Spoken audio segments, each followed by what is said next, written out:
Olá, seja bem-vindo ao nosso canal Teologia Aprenda Mais. Hoje nós vamos estar trabalhando um conteúdo, bem empolgante, bem estupendo, sobre a estrutura, o texto hebraico, da tradução. Vamos pegar assim, o contexto da Tanakh, da Bíblia hebraica, o que está lá na Bíblia hebraica, a palavra amor na Bíblia hebraica, a Rava, para a palavra da tradução do hebraico para o grego, quando aparece a palavra agapau, que é a palavra agape, agape, ou então a pronúncia que as pessoas sempre usam em música, ou em pregações, ágape, ok? Isso é a palavra grega, claro.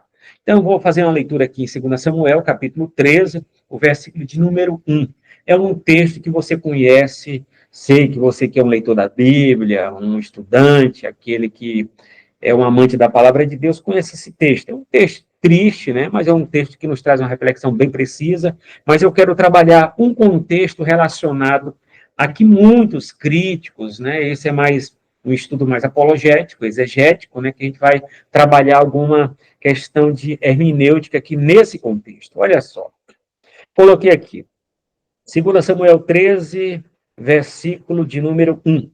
E aconteceu o quê? Depois disso, Absalão, filho de Davi, tinha uma irmã muito linda, cujo nome era Tamar. E Aminon, filho de Davi, se apaixonou por ela. Aminon se angustiou tanto por Tamar, sua irmã, que chegou a adoecer, pois, sendo ela virgem, parecia-lhe impossível fazer-lhe coisa alguma.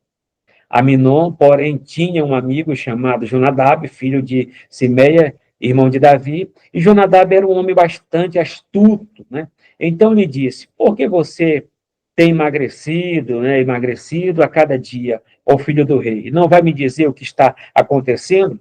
Então Aminon respondeu: eu amo Tamar, irmã de Absalão, meu irmão. Então, daqui vai ter toda uma saga, todo um enredo, tem toda uma história aqui acerca desse episódio, que vai terminar em um estupro, e vai terminar em situações bastante delicadas, que vai acontecer dentro dessa história, coisas hediondas, terríveis, etc. Mas o que eu quero trabalhar nesse texto aqui, que ele começa, Aconteceu que depois disso, Absalão, filho de Davi, tinha uma irmã muito linda, texto fala, irmã muito linda, cujo nome era Tamar.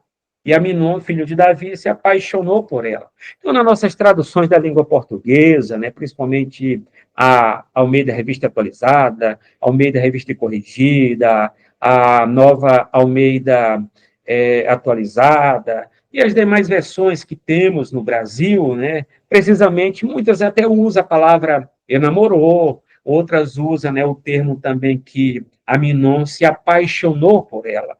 Eu vejo que a tradução boa para a língua portuguesa é essa questão, que se apaixonou. Mas olha só, no contexto hebraico, a palavra significa ahava. Olha essa pronúncia, ahava, que seria a pronúncia assim, na nossa transliteração, a, o H, o A e o B, que tem a pronúncia de V, ahava, que significa amar. Olha a profundidade desse significado, Você vê que a Bíblia, o Antigo Testamento, foi escrito em que língua? Hebraico.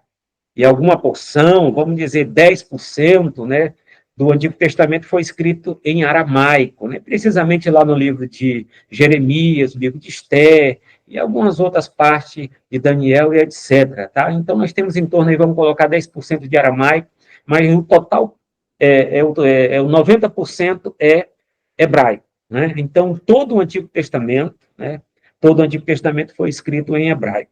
Então, a palavra usada nesse contexto aqui, que é Aminon, Ahava, Ahava. Aminon, ou o sentido que é polissêmico, o sentido polissêmico aqui desse termo aqui. Você vê o seguinte, a questão da polissemia.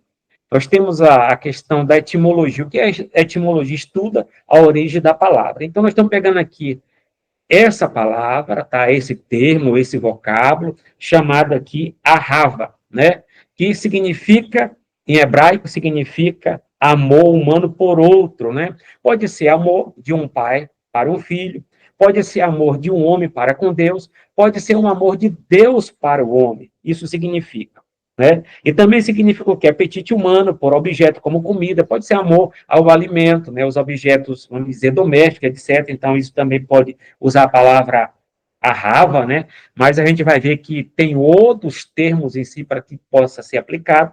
Eu estou pegando esse termo aqui porque ele é muito genérico, ele é genérico, né? Que pode ser aplicado em determinado contexto, mas, igual sempre eu falo, não basta só a etimologia, depende do contexto, tá? Para ter o desfecho final, a conclusão final, para que possamos não ter confusão com relação ao texto ao qual nós estamos lendo, tá? Então, aqui, ó, a terceira polissemia dele significa o quê? Amor humano por Deus, né? Ou alguma coisa. Ato de ser amigo, né? O amor fraternal, o amigo, tal, né? Amante, o particípio, né? E o amigo também aqui, amor de Deus para com o homem, já falei, para homens individuais, tá? Então, também pode significar a questão aqui, vamos pegar aqui num contexto geral, que significa ahava, no hebraico, que significa amor. No contexto bíblico, né, o amor é um tema central que se desdobra de muitas maneiras na relação entre Deus e o ser humano. O hebraico, olha só, o hebraico possui diversas palavras para diferentes tipos de amor. E nesse caso, a palavra aqui, né, abrange o amor em suas diversas formas e direção, seja o amor familiar, o amor sensual, o amor por objetos materiais e até mesmo o amor de Deus pela humanidade. A compreensão do amor bíblico vai muito além das emoções humanas, né? Se conecta a questões de compromisso, fidelidade, sacrifício. É um convite para refletir sobre como o amor permeia não só as nossas relações interpessoais, todavia, também a nossa conexão com o divino. Então, você vê que essa palavra aqui no hebraico, né, quando fala que Aminon, se apaixonou. A nossa tradução da língua portuguesa está aqui, eu estou usando aqui ao meio da revista atualizada. Se apaixonou por Tamar, sua irmã, né, por parte de pai. Então, ele se apaixonou. O cara até adoeceu. Então, a paixão, sentido doentio, né, exagerado. Mas a palavra que aparece no hebraico aqui é ahava, né? Que é um termo genérico que significa o amor de Deus para o homem, é o primeiro, o amor de Deus para o homem, tá? Pode ser também aqui, como é genérico, tá? Esse termo diante da etimologia, pode ser o amor de Deus para o homem, o amor do homem para com Deus, pode ser relacionado também ao amor fraternal, o amor incondicional, o amor sacrificial, mas nesse contexto aqui, de Absalão na nossa tradução da língua portuguesa e bem diante das demais traduções, né, que vamos ter muitas traduções no mundo, né, relacionado a esse termo, é bem traduzido como a palavra paixão, porque o próprio contexto dá conta da etimologia, né, que traz o hebraico ahava. Mas o que eu quero colocar aqui, como nós já pegamos aqui a palavra que aparece no hebraico, né, ahava, você pode estar olhando aí no léxico, no dicionário, até nossa Bíblia de aplicativo, colocar e apertar lá, vai aparecer o nome ahava, né, que significa amor geral, amor no sentido genérico, né, que é aplicado a várias coisas, mas para traduções e para o próprio contexto hebraico, né? Depende do contexto para estar trabalhando, tá certo? Então, aqui nós vamos trabalhar aqui nesse contexto aqui a estrutura teológica, hermenêutica, exegética e apologética para uma análise mais profunda do uso, né, da palavra ahava. Todavia, como eu falei para vocês, a nossa primeira tradução da Bíblia, né, desde o século III a.C., é a chamada Septuaginta, né, que pronuncia aí Septuaginta, né, é a primeira tradução do hebraico para o grego, né? Essa tradução ela foi feita no século III, na cidade portuária de Alexandria, no Egito, né? Então, lá tinha uma grande biblioteca, e essa biblioteca tinha todo o acervo literário e cultural do mundo antigo, os melhores livros da filosofia grega, da mitologia, né, mitologia caldaica, babilônica, mitologia egípcia, né? Tinha todos os livros naquela biblioteca, né? Então, ao todo, faltava um livro sagrado que era a Bíblia Sagrada ali, né? Então, o bibliotecário, vamos colocar o bibliotecário chamado Demétrio de Páler, né, segundo reza a carta e a lenda, né, apócrifa, né, Demétrio de Páler, conversou, né, com o rei Ptolomeu, Filadélfia, pedindo, né, uma lei dos judeus. Quando fala assim, uma lei dos judeus, precisamente a gente vai pegar até a palavra Torá, né, a palavra Torá, que significa, em hebraico, lei, instrução, ensino e etc, tá? Mas, de todavia, a gente pensa, né, que alguns falam que só foi ali traduzido, né, do hebraico para o grego, só foi a Torá, os 5 primeiros livros de Moisés, que é o nosso Pentateuco, Gênesis, Êxodo, Levítico, Número e Deuteronômio. Todavia, muitos, né, eruditos, estudiosos também, diante dessa historiografia, fala que foi todo o Antigo Testamento, a Tanar, ok? Todo o Antigo Testamento. Todavia, eu creio, né, que possivelmente pode ter sido todo o Antigo Testamento. Só que nesse texto aqui, vamos pegar o texto que eu li aqui na nossa língua portuguesa, tá? Ao meio da Revista Atualizada, 2 Samuel, capítulo 13, versículo 1. Versículo 1, no hebraico, a palavra aqui, paixão, que Aminon se apaixonou por Tamar, sua irmã, a ponto do cara ficar doente, acamado.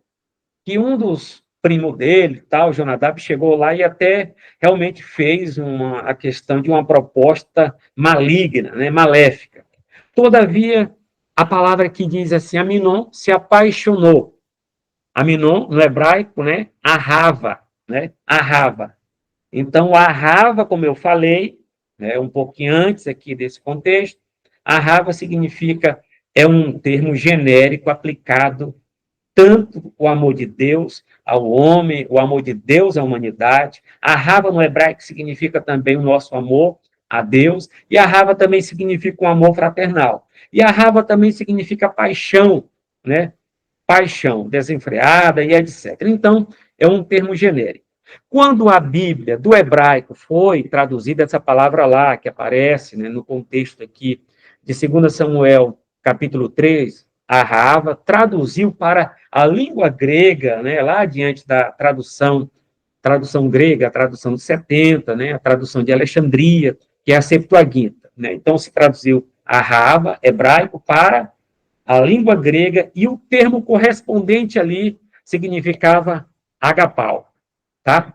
O agapau é o nosso ágape, né? O agape, que nós colocamos como amor divino, tá? É daqui que eu quero pegar o amor divino. Então, quer dizer que Aminon, agapau, Tamar, né? Agapau, Tamar. Então, ele sentiu um ágape, né? Ele sentiu um agape por Tamar. Mas só que no Novo Testamento, nós sabemos que essa palavra ágape é aplicada ao amor de Deus. E como pode o amor de Deus, né, ser colocado aqui, na palavra grega, aqui na Septuaginta, lá nesse contexto aqui, que fala de um irmão que estupra a própria irmã, tá? Então, como eu falei, não basta a etimologia, depende do contexto. Não esqueça que as palavras são polissêmicas, né? Então, imagina você, como tradutor da Bíblia, pegar, é um tradutor, não é um traidor. O tradutor vê lá a palavra etimológica, né? A rava, e procura um termo correspondente para traduzir a palavra rava, que significa amor, genericamente, né? Aplicável a vários contextos, mas depende muito do contexto para essa boa tradução. E de lá, o tradutor pega a palavra, né, para corresponder. De lá, ele coloca no grego agapau. Então, quer dizer, Aminon sentiu agapau por sua irmã Tamar. Só que o contexto dá conta, que não foi um amor divino que ele teve ali com a irmã. Foi um amor, e não um amor incondicional, nem um amor sacrificial, nada disso. Ele não sentiu nada de amor divino. Então já entra um choque e uma contradição. Pode até ser aplicado aqui na Septuaginta, que você for fazer uma crítica. Ah, mas a palavra agape, agapau, está lá, está no Antigo Testamento, né, da Septuaginta. Sim, está. Mas depende muito do contexto. E também que a palavra também, a gente for pegar as palavras, né, elas são o quê? A linguagem é dinâmica, né? É isso que eu vou trabalhar aqui e analisar com você, ok? Então, vamos aqui trabalhar aqui. O contexto teológico aqui, que é muito importante para a gente pegar aqui, né, sobre essa questão. Vamos lá. O contexto teológico, né, o termo aqui, agapau, aparece tanto na Septuaginta, né, que é o Antigo Testamento, traduzido para o grego, quanto no Novo Testamento, ok? Mas uma coisa você vai ter que analisar o seguinte, né? Você pode dizer, mas o termo agapau pode não aparece muito, né? Vamos dizer, na filosofia antiga, na mitologia. Na mitologia aparece a palavra eros, né? O eros lá, depois é trazido para o cupido, etc., no latim, né? Que é a mitologia também romana e etc., tal, né? Mas pode aparecer em algumas filosofias, alguns contextos também, a palavra agape, né? Que não é muito frequente, ela vai ter mais frequência, né? Na literatura cristã, na literatura do Novo Testamento e na evolução que tem até na própria Septuaginta para o Novo Testamento. Então, vamos aqui pensar aqui o seguinte, ó, olha só, no Novo Testamento, especialmente em João capítulo 3 e 16, 1 Coríntios capítulo 13 e Gálatas capítulo 5 e 22, ele está associado ao amor divino e sacrificial. Isso é sem sombra de dúvida, sem sombra de dúvida. Quando você, vou ter que fazer uma exegese aqui do texto também de 1 Coríntios. E o próprio texto também, quando fala Deus amou o mundo, Deus amou, o agapo está ali, né? O agapau, né? O agapau está ali, né? A questão do ágape, né? O amor divino. Deus amou o mundo. O sentido de mundo aí tem um sentido social. Deus amou as pessoas, claro. Então, nesse sentido também, 1 Coríntios também fala do amor. O amor também é o agapau, né? É o ágape. Ok. E também aparece também lá no capítulo 5, versículo 22 de Gálatas, né? O fruto, no sentido singular, né? Que é o caráter de Cristo, o amor, né? É o agape. Né? Então aparece ali também como a principal virtude e essência, a principal arete, né? Do fruto do Espírito. Então, está associado ao amor divino. Então, pensa muito bem com relação a esse contexto, porque não tem como, seria uma desonestidade pensar, mas não pode se aplicar agapau, como está lá no Novo Testamento, o amor divino, sacrificial sacrificial, né, um amor altruísta, o contexto de lá sim responde, como eu coloquei, né, a questão do hebraico para a tradução do grego, né, que é a Septuaginta. No entanto, a Septuaginta, o verbo era usado de maneira mais ampla, né, incluindo amor familiar, amor romântico e até mesmo amor possessivo, né, que é a palavra agapau, né, que foi a tradução da palavra, né, o rava, né, a palavra ahava, né, que é a palavra hebraica, né. Então, aqui é a tradução aqui que aparece todo esse significado que é genérico. Vamos lá. Vamos aqui trabalhar aqui agora só a questão do grego da Septuaginta, tá? Então, aqui, ó, no capítulo Samuel, 2 Samuel 13, 1, onde Aminon amou Tamar, usou, né, o agapau, né, não indica um amor puro e altruísta, mas sim um desejo intenso e obsessivo que culmina em um ato terrível contra sua irmã, que foi o estupro. Né? Depois causou até a questão da morte do próprio Aminon, que o irmão Absalão foi lá e matou ele. Então, pelo contexto, determina a conclusão, o desfecho final da etimologia. Né? Então, não basta a etimologia, depende do contexto. Agora, você pode dizer, não, mas a palavra agapau, né, significa o quê? Amor. Mas o amor, nesse sentido aqui, não é um amor somente específico, mas é um amor no sentido genérico para abarcar tudo, né? O amor de Deus, o amor humano, a paixão e etc, tá? Então, a gente vai evoluindo as palavras, é a mesma coisa que eu vou falar o seguinte, essa questão assim, aqui no Brasil, né? Então, temos a palavra rapariga. Rapariga significa o quê? No dicionário, moça. Mas, pelo contexto que nós vivemos, isso aí não da etimologia, entra no pejorativo, que é rapariga, né? Então, quer dizer, uma prostituta, roda baiana, roda bolsa, etc., toda essa questão. Mas ainda em Portugal, né, na língua portuguesa de lá, né, a questão de rapariga significa moça. Mas no Brasil também, no dicionário, significa também. Então, quer dizer, a gente tem a questão da etimologia, que rapariga significa moça, todavia tem um contexto também, o contexto da nossa cultura brasileira, né, que já tem já um pejorativo já com relação ao próprio termo e o seu significado. Todavia, em Portugal, não. Portugal tem a questão da etimologia, que significa moça, e também moça também na própria cultura portuguesa, tá? Porque não entrou no pejorativo. Então, toda a questão da etimologia depende do contexto, que não vai dar bagunça. Tudo tem que ter um contexto, tem que ter um fechamento, né, para ter um desfecho, uma conclusão final. Todavia, aqui, na Septuaginta, no grego, e até mesmo no hebraico, né, ahava, né, que significa amor no sentido genérico, E agapau também, na tradução da Septuaginta, né, na tradução grega, significa também um amor genérico, mas pelo contexto, como é que acontece? Vou ler novamente. Aminon amou, agapau, Tamar, né, todavia não indica um amor puro e altruísta, mas sim um desejo intensivo, obsessivo, que culmina em um ato terrível contra a sua irmã. Tá? Não teve nada a questão de altruísta com a irmã, não teve nada a questão sacrificial pela irmã, não teve nada a questão que um amor realmente puro que é aplicado no Novo Testamento teve com relação à irmã.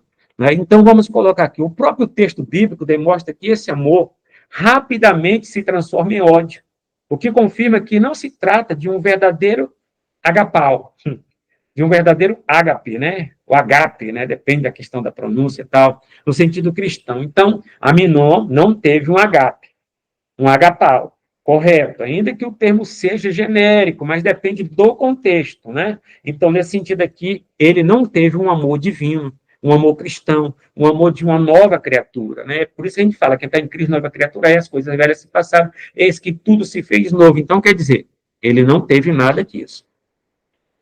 O cara era totalmente carnal. Abordagem hermenêutica aqui, para a gente pegar a palavra. A hermenêutica bíblica busca interpretar textos antigos, considerado contexto histórico, né? Vamos novamente. A hermenêutica bíblica busca interpretar textos antigos, considerando o contexto histórico. Então, nós dependemos do contexto histórico. A etimologia depende do contexto histórico, a etimologia depende do contexto cultural, a etimologia depende do contexto linguístico, né? Para resolver a questão do uso, né, de agapau, da palavra agape, né, amor, em 2 Samuel, capítulo 13, versículo número 1. Devemos considerar o quê? Olha só, o período da tradução da Septuaginta, né, então, quer dizer, o período da tradução da Septuaginta, na época em que foi traduzida, né, agapau, né, de Ahava, né, Ahava, do hebraico, amor, né, para agapau, não possui exclusivamente significado de amor divino, né?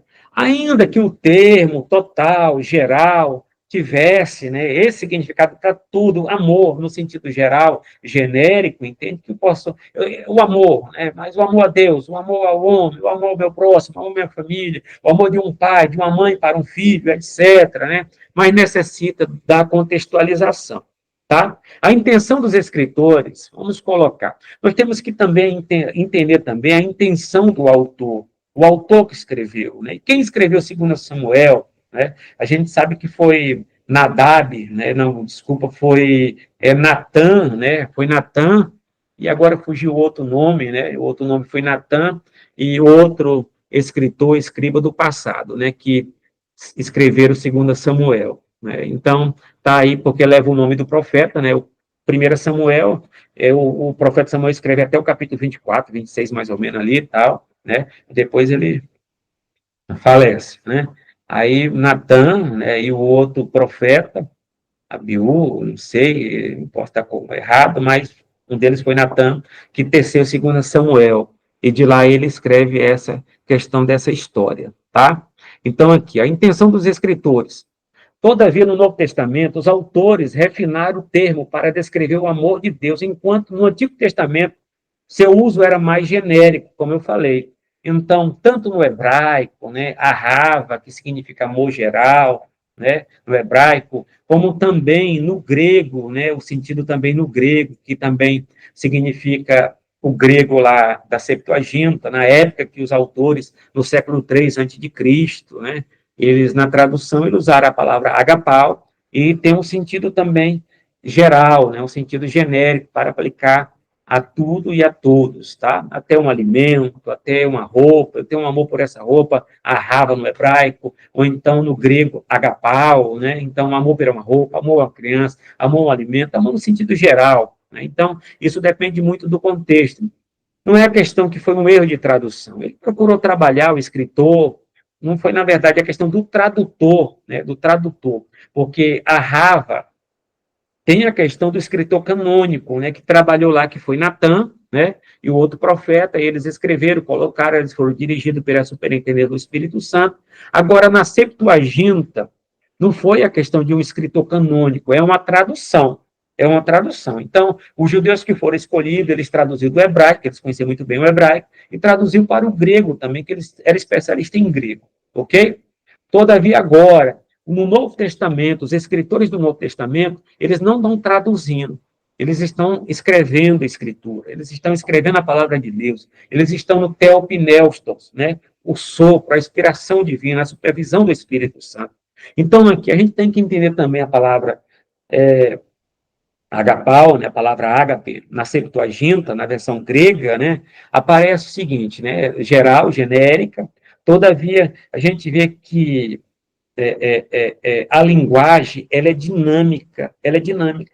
Se a gente for pegar uma tradução que chegou aqui no Brasil, né, Almeida Revista e Corrigida, que foi feita aqui no Brasil de 1940, na década de 40, né, fala que quando Paulo estava na ilha de Malta, ele foi pegar algumas madeiras tal, e de lá ele pegou na bicha, né? Então, quer dizer, para aquela época não tinha nenhum problema, mas hoje, para nós, a tradução, né, Paulo pegou Paulo pegou, não, a serpente picou Paulo, né? Foi uma serpente, foi uma cobra, e não uma bicha, tá? Então, ali não tinha muito problema. Agora, a tradução, a dinâmica da palavra já trabalhou, né? Que a questão não foi uma bicha, foi a questão de uma cobra, de uma serpente, etc., como está uma boa tradução. E como na nossa tradução também, Aminon, ele sentiu paixão. E o próprio contexto dá conta quando realmente ele praticou o ato de estupro, né? E que causou dentro de casa, né? Da casa dele. Ok? Então, é nesse sentido, as palavras são, a linguagem é dinâmica, né? A mudança, conforme o contexto, conforme o tempo, o espaço. Então, imagina assim, você que faz missões transcultural, você estiver em outra cultura, como é que você vai traduzir uma palavra que na nossa cultura pode ser moral, e na cultura lá transcultural, na janela 10 por 40, pode ser imoral. Então, você procura o correspondente mais próximo, para que não possa tirar a essência do original e traduzir para aquela nação, para aquela tribo, para aquela aldeia, e que não venha causar confusão e também não venha dar um nó na cabeça das pessoas. Correto? Então, aquela boa tradução de Lutero, né, que ele procurou, assim, como uma criança vem entender uma linguagem da mãe, a mãe vem falar a linguagem da criança, etc., que seja uma boa tradução. A mudança semântica, que o significado da palavra, né, agapau, evoluiu ao longo dos séculos, né? Então, a palavra tem evolução, a linguagem, né? A solução hermenêutica é entender que o contexto determina o significado de uma palavra, tá? Não basta a etimologia, depende do contexto. Então, a solução hermenêutica é entender que o contexto determina o significado de uma palavra, tá? Então, agapau, na Septuaginta, na versão grega, que aparece em 2 Samuel 13, versículo de número 1, não carrega a mesma conotação teológica que João, capítulo 3:16, que é o amor divino. É o amor divino. E o próprio contexto dá conta dessa questão, que é o amor divino. Porque Paulo fala no capítulo 5, versículo 8, que Deus prova esse amor para conosco, e que Cristo morreu por nós. Então, é um amor sacrificial, é um amor de entrega pelo outro. E não no contexto de Absalão, que realmente ali não tem nada de amor divino, mas de um amor carnal, né, que é o eros, né, que a tradução seria mais essa para eros, para paixão. Né? Então, também a questão também aparece aqui em 1 Coríntios 13. Eu vou novamente colocar a solução hermenêutica, entender que o contexto determina o significado de uma palavra, né, que agapau, na Septuaginta, na versão grega, 2 Samuel 13, versículo 1, não carrega a mesma conotação teológica, doutrinária, né, semântica do contexto de João, capítulo 3, versículo 16, 1 Coríntios 13. Vamos lá, analisar aqui rapidamente, para não ficar um vídeo longo. Abordagem exegética. Né? A exegese, né, estuda a intenção do autor, a intenção do texto, né, no sentido original da palavra. Então, a exegese busca interpretar o texto original com base na análise gramatical, textual, e vamos comparar. 2 Samuel 13, versículo 1, a Septuaginta, né? Foi a questão aqui, para quem vai ler em grego, eu vou pegar aqui já a transliteração, né? O agapé, né? Ele amou, no verbo no, auristo, tá? Então, coloca aqui, ó, ela referindo-se a Tamar, né? Então, o contexto que vai aparecer é esse aqui, né? Na Septuaginta. Então, Aminon, que aparece que é o estuprador, né? E a vítima é Tamar. Mas aqui o filho de Davi. Esse amor de Aminon era desejo ardente, não um amor divino. Era uma paixão, né? Era uma questão egoísta.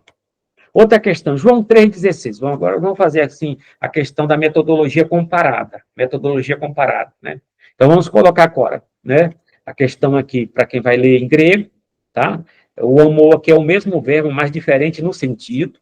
Então o verbo é o mesmo que aparece lá, né? O verbo que aparece aqui é zen, né? Amor, né?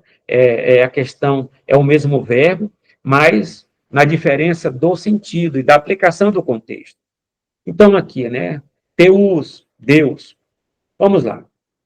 Então, aqui, tom cosmo, o mundo, né? Aqui é usado com o sentido de amor divino e sacrificial, completamente diferente do caso de aminon, né?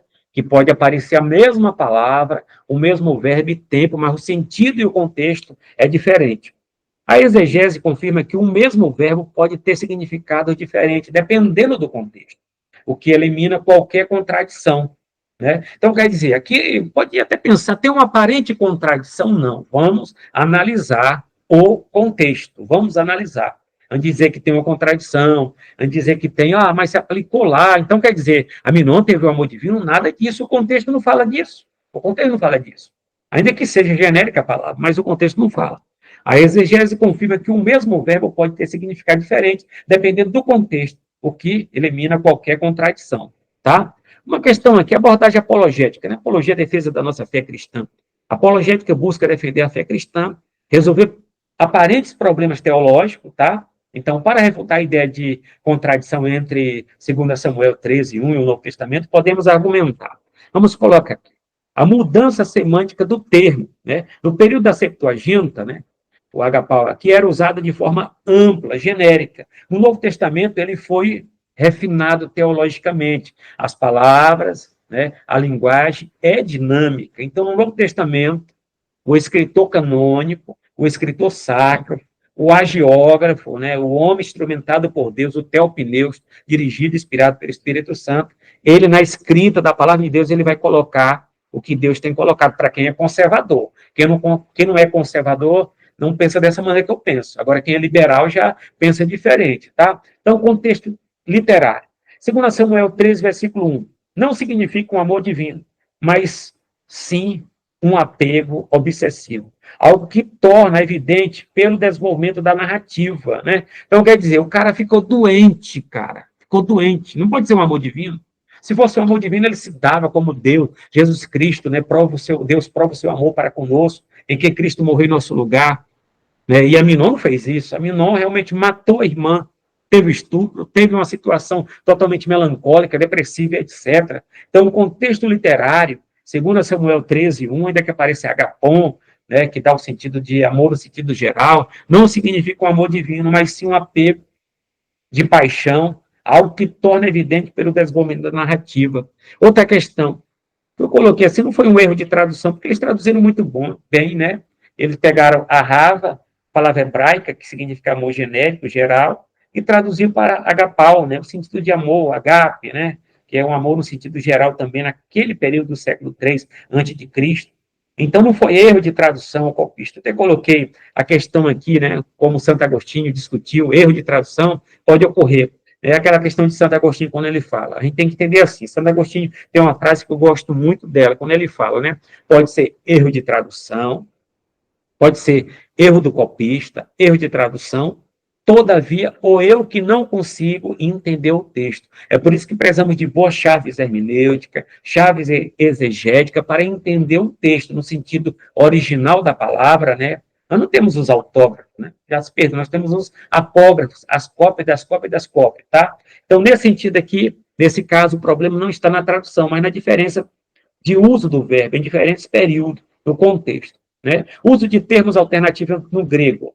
Não tinha essa questão da tradução lá da Septuaginta, né? na questão que se traduziu, tal, né? Tem toda uma lenda por detrás, não vou falar nada disso. Uso de termos alternativos no grego. Né? O grego possui palavras específicas para diferentes tipos de amor, né? Que aparece aqui, filia, né? Tem a palavra filosofia, amor, amizade, né? A sabedoria. Então, vem da palavra filia, né? Então, de filos, né? De filias, para amizade, amor fraternal, etc. E eros, para amor romântico, né? e também do amor de pai para filho, que aparece outro termo grego, né, estógeno, né, que aparece de pai para filho, de mãe para filho, que é o amor de pai, né, e etc. E o eros para o amor romântico. Então, se o tradutor da Septuaginta, eu acho que ele tinha tudo isso, mas ele colocou no sentido genérico lá, que estava no hebraico, ahava, e colocou uma palavra geral que se usava naquela época lá. Todavia, nós temos termos aqui para amor, né, para paixão, temos eros, para amor também familiar, fraternal, temos filia. Vamos para frente um pouquinho. A Septuaginta nem sempre distingue essas nuances, o que pode causar confusão na interpretação moderna. Esse que causa dizer, mas quer dizer lá, Aminon sentiu um amor divino? O contexto não diz nada disso. O contexto não diz nada disso.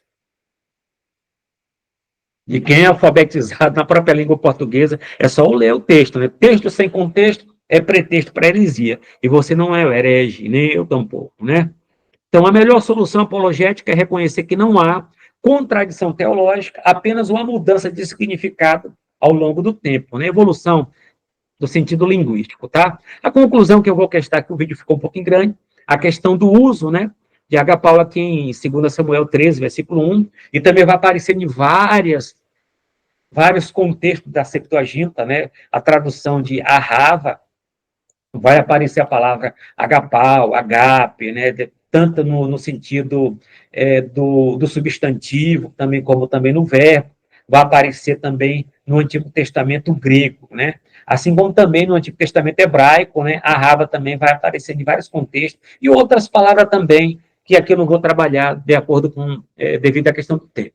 O Testamento pode ser resolvido, né? Vamos colocar a questão do uso, né? De 2 Samuel, que aparece a palavra grega, né? A rava, a Rava não, a Rava é hebraico, né? Agapau. E no Novo Testamento pode ser resolvida ao considerar o quê? Vamos lá. A evolução semântica do termo ao longo do século, né? O contexto histórico e teológico de cada passagem, né? A diferença na intenção dos autores ao escrever cada texto, isso aqui é exegese que a gente pode estar trabalhando, né? E a exegese do grego, né, que mostra que o mesmo verbo pode ter diferentes significados, dependendo do uso e do contexto, tá? Que é a questão também da semântica, a questão da etimologia, que estuda a origem da palavra. Assim, podemos afirmar que não há uma contradição bíblica ou teológica, apenas uma mudança linguística e contextual, ok? Então, aqui, eu posso até colocar amor em 1 Coríntios, capítulo 13, né? O amor aqui, ó, o amor como essência da vida cristã, versículo-chave. Agora, pois, permaneceis a fé, a esperança e o amor. Esses três, mas o maior deste é o agape, né? Agapau, né? É o agape aqui, que é o amor, ok? Que é um amor que aparece aqui nesse texto aqui, ok? Então, aqui, aí vamos colocar, que amor é esse aqui? Paulo descreve o amor como paciente, né? Não tem nada com a questão lá do Aminon, paciente, o cara foi estuprador, né? Criminoso. Então, bondoso, não tem nada de bondoso no ato de Aminon. Sem inveja, misericórdia. O cara ficou doente, sem orgulho, sem egoísmo. Né? O cara foi egoísta. Né? Então, o Paulo descreve esse amor que paciente, bondoso, sem inveja, sem orgulho, sem egoísmo. E Aminon não teve nada disso. Ele foi um cara orgulhoso, egoísta. Então, o amor verdadeiro não se alegra com a injustiça. E ele destruiu uma pessoa, Aminon, mas se alegra com a verdade, que Aminon não teve. Ele tudo sofre, Aminon com misericórdia. Então, não é um amor divino? De fato, não é. Ele tudo sofre, tudo crê, tudo espera, tudo suporta. Né? O amor é eterno, enquanto dons como profecias, conhecimento, línguas, eles passam, mas o amor permanece, né? O amor permanece. Então, é nesse contexto aqui que há uma grande diferença semântica, né, contextual, lá do contexto grego, da Septuaginta, quando fala que Aminon sentiu agapau, sentiu o agape, né, por sua irmã Tamar, né, não tem nem condição. Então ele coloca aqui, ó, ainda que eu falasse a língua dos anjos e dos homens, se não tivesse amor, né, a palavra amor aqui que ele usa no grego, né, a palavra no grego aqui é agape, né? Mas pode ser também amor fraternal, afeição, bondade, a benevolência, né? O termo que é amplo aqui, mas nós colocamos como o amor divino. Por que nós colocamos o amor divino? Por causa de João 3,16. Deus amou o mundo de tal maneira, né, que deu seu Filho unigênito para todo aquele que nele crê, não pereça, mas tenha vida eterna, tá? Então aqui vamos colocar o amor ágape, aparece também onde em Gálatas 5:22. Olha só. o tema, o amor como o fruto do Espírito. Versículo-chave. Mas o fruto do Espírito é o amor, o agape, né? A alegria, a paz, a longanimidade, benignidade, bondade, fé, mansidão e temperança, né? A temperança é o domínio próprio, e Aminon não teve. Então, ele não teve o amor divino, né? E toda a lei, os 613 preceitos, se resume em um só termo, em um só mandamento, que é o amor, que é o agape, que é o amor divino, que é o amor sacrificial. Isso Paulo fala lá em Gálatas capítulo 5. Isso é o contexto geral. Por isso que a gente não pode pegar, fazer teologia em cima de um termo, de uma palavra, que não se faz teologia, nem doutrina em cima de um texto isolado. Se faz teologia não em cima de etimologia, se faz teologia dentro de contextos, versículo, capítulo, livros inteiros, e vamos analisar também que lê profecia como profecia, lê salmo como salmo, lê evangelho como evangelho, lê as cartas joaninas como carta joanina, lê as cartas paulinas como carta paulina, e de lá vamos analisar a questão que são textos narrativos e textos normativos, ok? Ter cuidado. Principais pontos, o termo grego aqui, agape, né? Representa o amor sacrificial incondicional, refletindo o caráter de Deus, ok? Então, quer dizer, aquela questão do agape lá, de Aminon, que ele sentiu agape por Tamar, não tem esse contexto que tem no Novo Testamento, depende muito do contexto, é a evolução também contextual, e não vem dizer também que a questão lá significa amor, significa, mas você não fica só nessa questão também, porque a palavra é polissêmica, ela é muito geral lá, que significa para muitas coisas, mas o que vai determinar o termo não basta a etimologia, depende do contexto para determinar a palavra, tá? Então, estamos aqui, ele não teve nada disso, tá? Paulo ensina que o amor agape, né, é a base para todas as outras virtudes do fruto do Espírito. Esse amor não depende de emoções ou circunstâncias, mas é uma escolha de viver segundo o Espírito. Né? E Aminon não teve nada disso. O amor agape nos capacita a amar a Deus e ao próximo de maneira genuína e altruísta. Né? Então, assim, as 3 perguntas e resposta de grego aqui. Nesse slide que destacamos o diálogo completo entre Jesus e Pedro, né, no grego aqui. Como se for pegar aqui, né, o agapao, né, e o fileu, né? Então, assim, a primeira pergunta de Jesus seria essa aqui no grego, ó. Pegar a transliteração aqui, né? Simão, filho de Jonas, agapas, né, o ágape, né? Aí a resposta dele é aqui, ó. Jesus usa a palavra agapao, indicando um amor sacrificial, incondicional, que a gente colocou lá nos textos aqui, né, nos outros slides passados. A resposta de Pedro aqui no grego, a transliteração, né? Pedro responde com fileu, amor de amizade, né? E novamente Jesus usa a expressão do agape.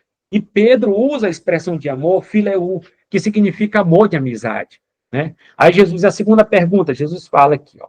Simão, tu me agapas, né? Jesus repete, né, agapau, enfatizando o amor profundo. Pergunta novamente. E Simão responde para ele. Aqui está aqui o termo. Pedro continua com fileu, reafirmando o amor fraternal que ele sente por ele. Aí você vê que Jesus vai aqui, né? A terceira pergunta de Jesus, que ele coloca. Simão, Jesus ajusta a sua pergunta para Fileu, aceitando a resposta de Pedro. Então, quer dizer, Jesus lá, ele pergunta, ele usa a palavra agapau, tu me amas, agapau. Né? A segunda, agapau também, tu me amas, Pedro. E a terceira, tu me amas. Mas a resposta de Pedro, tanto na primeira como na segunda, tu sabes que te fileu, tu sabes que te amo. Né? Mas aqui agora, João é judeu. Ele poderia usar a palavra, né, arrava, geral, genérica, mas ele está numa cultura grega. Ele está numa cultura grega. O grego que ele usa é o koiné, ele está na cidade de Éfeso, a cidade lá, né, de Heráclito, dos grandes filósofos, está ali naquela região da Ásia Menor. Né? Então, ele vai usar essa expressão, e Pedro usa aqui a questão aqui de Fileu, né? João, né, que é o escritor sagrado. Né? A resposta de Pedro aqui, novamente, ele coloca. Pedro, entristecido, reafirmou um amor sincero, fileu. E Jesus coloca e desce, usa o terceiro amor, tu me fileu. Aí Pedro se entristeceu. Né? A conclusão aqui, ó, traz a reflexão teológica, a aplicação prática desse diálogo. A lição principal, Jesus nos chama para um amor profundo, o agape, mas aceita o amor sincero que somos capazes de oferecer. Foi a questão de Pedro, né? Então Jesus oferece o quê? O agapau, o agape, é o amor sacrificial. o amor incondicional, o amor que ele demonstrou para nós morrendo em nosso lugar, sendo nós ainda pecadores, Romanos 5:8. Mas Pedro tem o que o dele é o quê? É o fileu, oferece o que ele tem. É um amor, amizade, tu sabes que te fileu, né? E Jesus desce lá no Pedro, né, no Petrócio, desce lá. Pedro, tu me fileu? Ele se entristeceu, porque lembrou das 3 traições lá que ele teve com Jesus, né? Tipo, galo cantar, me trai 3 vezes, né? Então, Pedro foi restaurado, mesmo após negar Jesus, ele recebe uma nova missão, tá? Então, aqui, ajuste da pergunta, Jesus inicialmente desafia Pedro, mas depois se encontra com ele, onde ele está emocionalmente, né?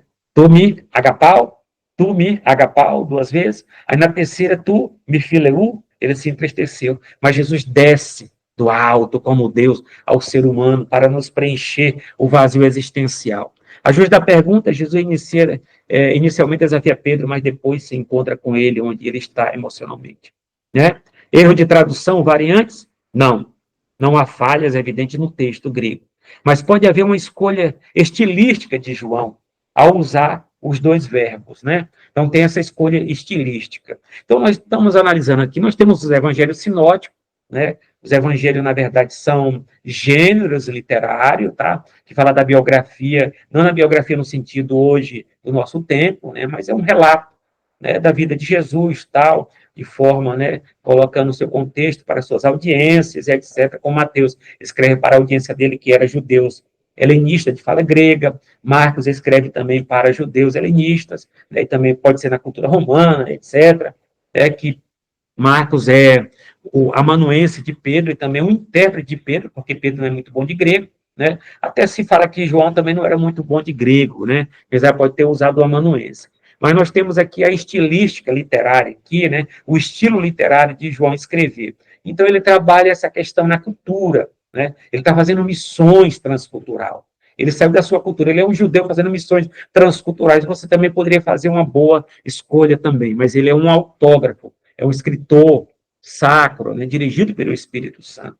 A mesma coisa fez Paulo, né, usar muitas palavras. Se você for fazer também a questão, lá no a questão, eis que a virgem conceberá e dará luz a um filho.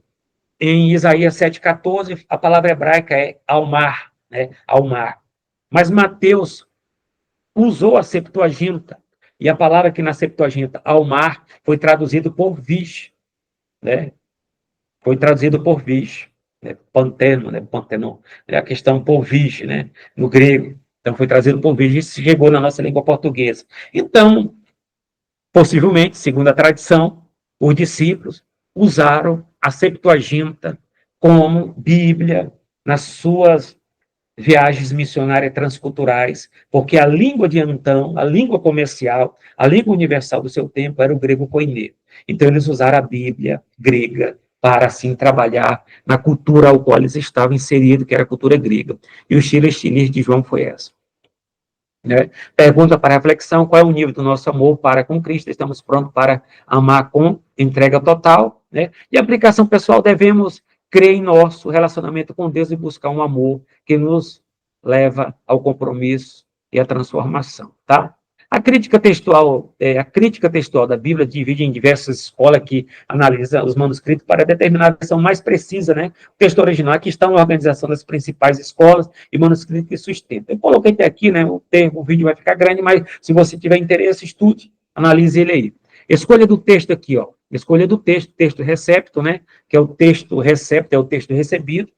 Tem por base, né, a Bíblia de Erasmo de Roterdã, de 1516, né? A Bíblia de Erasmo de Roterdã, o Novo Testamento, né, que foi bilíngue, que ele fez uma dedicatória ao Papa Leão X, e essa palavra texto recepto, ela aparece lá no século XVII, né, os irmãos Boaventura, os holandeses, aí aparece lá no prefácio lá, textos recepto, tá?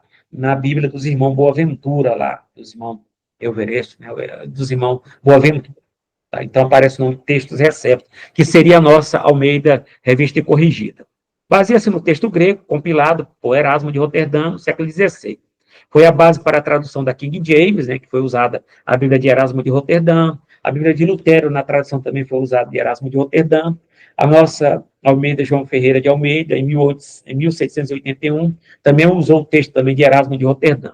Então, manuscritos principais aqui são chamados manuscritos bizantinos, tardio do século V até o século XV, tá? Então, aqui o texto recebido, até que Erasmo de Roterdã trabalhou só com meia dúzia de textos, e esse texto era do século XI, século XII, etc., tá? E até uns que faltavam ali de Apocalipse, ele traduziu do latim para o grego. Quantidade de manuscrito. A maioria dos manuscritos gregos, né, disponíveis segue essa tradição. Então, são chamados manuscritos majoritários, né? Então, é a maior gama de manuscritos, são muitos manuscritos. Então, temos aqui também a escolha do texto majoritário, né, que a gente coloca aqui, é outra questão, nós temos um texto recebe, a questão do texto majoritário depende que o texto mais, defende que o texto mais preservado é aquele encontrado na maioria dos manuscritos, tá? Se aproxima do texto recebe, mas com alguma diferença. Os manuscritos principais, manuscritos bizantinos, do século V até o século XV, né? Quantidade de manuscritos, cerca de 80% a 90% dos manuscritos gregos existentes, por isso é chamado majoritário, porque é uma boa quantia de manuscrito, tá? Vai ter certas passagens que tem nesse texto aqui, no texto majoritário, mas não tem no texto menor, texto minoritário, ou então um texto crítico, né, que vai ser trabalhado do século XVIII, XIX em diante. Né? Baseia-se nos manuscritos mais antigos e considera que as cópias mais próximas dos originais são as mais confiáveis. Né? Nós temos manuscrito sinaítico, Códice Vaticano, Códice Sinaítico, Códice Alexandrino, que são do século IV e V. Tá? Utiliza métodos científicos para reconstruir o texto original, né? Manuscritos principais, Papiro 66, Papiro 75, do século III, o Códice Sinaítico, Códice Vaticano, do século IV, né? O Códice Alexandrino, do século V, e a quantidade de manuscritos aqui, menos de 10% dos manuscritos gregos gerais, onde que tem todo um trabalho da crítica textual, né, para se trabalhar, tal, naqueles grandes manuscritos da escola de Stuttgart, etc. Ok? Então, deixa eu ver aqui a questão de terminar aqui. Eu coloquei aqui no meu livro aqui, Trindade, uma verdade absoluta, né? Que você quiser adquirir o meu livro Trindade, uma verdade absoluta, que está na Eduz, né? Trindade, uma verdade negociável. Eu coloquei bem no prefácio aqui as abreviaturas. E coloquei aqui a famosa que o Códice de Leningrado, o Códice de Leningrado é do ano de 1008, né, que é onde tem a famosa Bíblia baseada nesse códice, a chamada Bíblia Hebraica Stuttgartensia, né, que ela foi trabalhada, e esse manuscrito, né, de Leningrado, ele está na Biblioteca de Leningrado, né, já foi disponibilizado, né, para o mundo inteiro estudar, etc. E de lá produziu na Alemanha a Bíblia Hebraica de Stuttgartensia, né, na cidade de Stuttgart, né, que tem todos os manuscritos. E nós temos o manuscrito, né, o manuscrito grego aqui, de A26, de Nestlé, Alad, né? O Nestlé aqui são dois sobrenomes de tradutores alemães, tá? Está na 27ª edição que eu tenho aqui, mas você pode ter outra edição mais avançada, ok? Então, o que eu quero terminar aqui, que Aminon não Agape Tamar. Aminon se apaixonou por ela, se adoeceu, estuprou a irmã. O que ocorreu deu um BO, né? E de lá o irmão Absalão o matou, assassinou ele, e deu aquela confusão toda devido ao pecado de Davi, que pecou com Batseba, né, com Batseba, onde que a profecia de Natã disse para o rei que a espada de Deus, do julgamento, do juízo, não sairia de dentro da sua casa. Tá? Mas ainda que apareça a palavra hebraica lá no texto hebraico, na Tanakh, a Rava, que significa amor genérico, mas vai depender do contexto.